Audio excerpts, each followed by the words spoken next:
اور میڈیا کے مطابق لیاری میں یہ جنگ 3500 جانیں لے چکی. اسی دوران کراچی کی سیاست بھی بدل رہی تھی. مشرف کا قبضہ، MQM اتحادی اور نواز شریف جلا وطن. یہی وہ لمحہ تھا جب بلوچ علیحدگی پسندوں نے رحمان سے رابطہ کیا. ان میں سے ایک نوجوان زاہد نے کہا، صرف لیاری کیوں، پورے شہر پر حکومت کرو. یہ بات سیدھی رحمان کے دماغ میں جا لگی. رحمان نے لیاری سے نکل کر ملیر، گلستان جوہر، ہربنس روڈ، جمشید ٹاؤن، گولی مار تک پھیلاؤ شروع کر دیا. اور پھر اس نے اپنا نیا چہرہ سامنے لایا، پیپلز امن کمیٹی. یہ تنظیم بظاہر فلاحی تھی لیکن حقیقت میں گینگ کا سیاسی ورژن تھی. MQM کی طرز پر یونٹس، دفاتر، سیکٹرز ذمہ داران بنے. بھتہ صرف لیاری سے نہیں، پورے شہر سے لیا جانے لگا. NATO supply, fisheries, markets, containers, مزدور یونینز، سب پر کنٹرول. رحمان اب گینگسٹر نہیں، ایک پاور سینٹر تھا. جب موت کا کھیل حد سے بڑھا تو چند بااثر شخصیات نے مداخلت کی کوشش کی. بلوچ اتحاد تحریک کے انور بھائی جان، صحافی سعید سربازی، محقق عزیز سنگور اور پیپلز پارٹی کے رہنما نبیل گبول نے پیغام بھجوایا آصف زرداری کو، جو اس وقت ڈاکٹر عاصم کے ہاسپٹل میں زیر علاج تھے. ملاقات میں زرداری نے پہلی بار کہا کہ یہ جنگ انسانی اور سیاسی دونوں لحاظ سے نقصان دہ ہے، اسے روکنا ہوگا. اتفاق سے حاجی لالو بھی انہی دنوں جیل میں تھا. زرداری کے قریبی شخص پالاری نے تجویز دی کہ لالو کو سمجھایا جا سکتا ہے، لیکن سوال یہ تھا رحمان کی گارنٹی کون دے گا؟ قوم پرست رہنما پیچھے ہٹ گئے. اب صرف ایک نام بچا تھا، انور بھائی جان. لیاری میں اثر، روب اور تعلقات سب کچھ تھا. انہوں نے ثالثی کا بیڑا اٹھایا. لیکن 8 جنوری 2005 کو ایک جنازے سے واپس آتے ہوئے میوہ شاہ کے قریب رحمان نے انہیں قتل کر دیا. یہ صرف ایک آدمی کا قتل نہیں تھا، یہ امن کی آخری امید کا قتل تھا. زرداری نے دو ٹوک کہہ دیا، جو سالس کو مار دے اس سے بات نہیں ہو سکتی. اور یوں پہلی بار پیپلز پارٹی کے اندر رحمان کے خلاف واضح ناراضی پیدا ہوئی. پھر آیا 18 اکتوبر 2007، کارساز کراچی. بینظیر بھٹو جلا وطنی ختم کر کے وطن لوٹے. ان کے قافلے پر خود کش حملے ہوئے، 140 سے زائد افراد مارے. افراتفری کے اس عالم میں ایک شخص ان تک پہنچا، رحمان ڈکیت، ایک مفرور قاتل اور گینگوار کا سردار، جو بینظیر کو خون میں ڈوبے کارساز سے نکال کر بحفاظت بلاول ہاؤس لے گیا.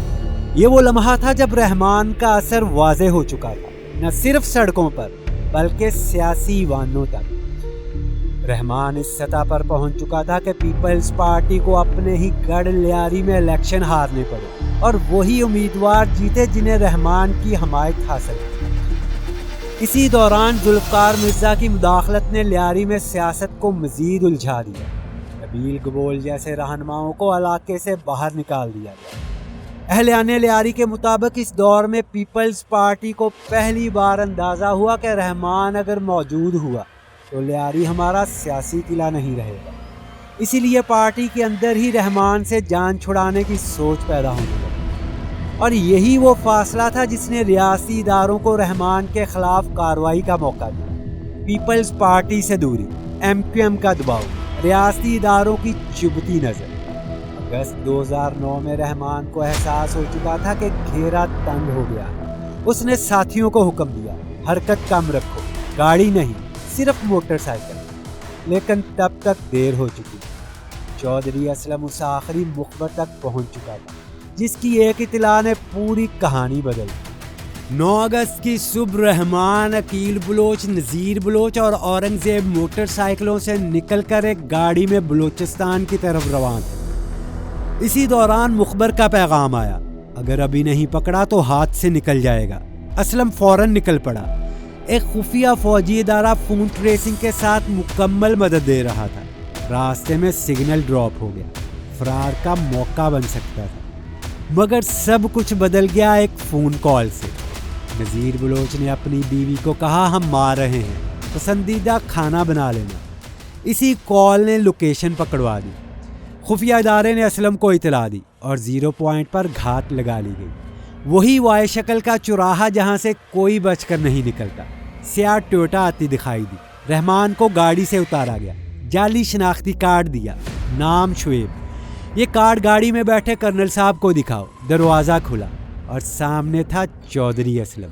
ایک لمحہ، ایک نظر، اور پیچھے کھڑے ملک عادل نے اسے دھکا دے کر گاڑی میں دھکیل دیا۔ رحمان بیچ میں، ایک طرف اسلم، دوسری طرف عادل۔ رحمان نے سرگوشی کی، بات ہو سکتی ہے۔ اسلم نے بس اتنا کہا، اب دیر ہو چکی ہے۔ کچھ ذرائع کہتے ہیں 5 کروڑ روپے مانگے گئے، کچھ دعویٰ کرتے ہیں پیسے آئے بھی، مگر کہاں گئے کسی کو آج تک نہیں پتا۔ رات کے اندھیرے میں قافلہ سٹیل ٹاؤن سے ناردرن بائی پاس اور پھر لنک روڈ کی طرف بڑھا۔ صبح اخبارات نے خبر دی، رحمان ڈکیت پولیس مقابلے میں ہلاک۔ لیکن حقیقت میں سوال آج بھی وہیں کھڑے ہیں، یہ واقعی مقابلہ تھا یا پہلے سے طے شدہ فائنل ایکشن؟ رقم کس نے لی؟ کس کے حکم پر یہ آپریشن ہوا؟ اور کیوں اس وقت جب رحمان، ریاست اور سیاست تینوں کا رشتہ ٹوٹ چکا تھا؟ رحمان مر گیا، مگر اس کی موت نے لیاری میں ایک نیا دور کھول دیا، عزیر بلوچ کا دور۔ اور وہ کیسے شروع ہوا، یہ سب جانیں گے نیکسٹ ویڈیو میں۔